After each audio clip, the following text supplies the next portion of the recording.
اگر میری ماننی نہیں تھی تو مجھ سے پوچھا کیوں۔ Welcome to Ramzan series.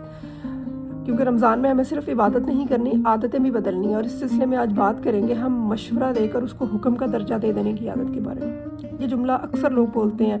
کہ اگر ان سے کوئی شخص مشورہ لے لے اور اس کے بعد پھر وہ اپنی مرضی سے کچھ اور کر لے تو انہیں یہی سننے کو ملتا ہے کہ اگر میری بات ماننی نہیں تھی تو مجھ سے پوچھا کیوں۔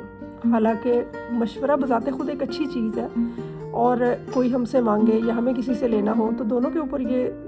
دونوں صورتوں میں یہ ذمہ داری ہوتی ہے کہ ہم کسی کو آنیسٹ سجیشن دیں اور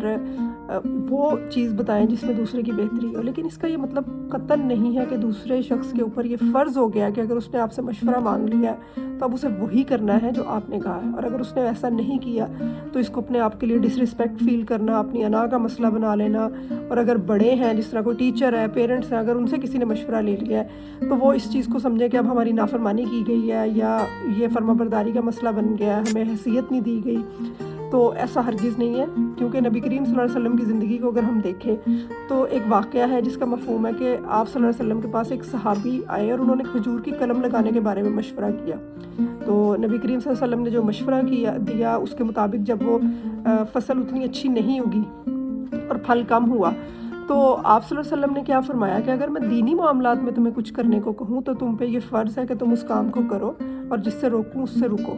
لیکن جو دنیاوی معاملات ہیں اس میں تم اپنی رائے سے بہتر فیصلہ کر سکتے ہو۔ تو اگر ایک نبی جس کے اوپر وحی نازل ہوتی ہے وہ اس چیز کو یہ مسئلہ نہیں پیدا کر رہا کہ میری نافرمانی کی گئی ہے، تو ہم چاہے ہم خود کسی کے بڑے ہیں یا کوئی ہمارا بڑا ہے تو اس چیز کی رنجش دل میں رکھنا اور بچوں کو نافرمان کہنا تو یہ کہاں صحیح ہو سکتا ہے۔ تو دوستی ہو، تعلق ہو، بڑے چھوٹے ہو، تو اگر کوئی ہم سے مشورہ مانگے تو مشورہ دے کر بے فکر ہو جائے، اور اس کے بعد جو شخص اپنے لیے جو کر رہا ہے دعا کرے اور یہ چاہیں کہ اس کا بھلا ہو، نہ یہ کہ صرف وہی ہو جو ہم نے کہا ہے۔ تو اگر ہمیں یہ عادت ہے تو اس رمضان اپنی اس عادت کو بدلتے ہیں اور اپنے آپ کو بہتر انسان بناتے ہیں۔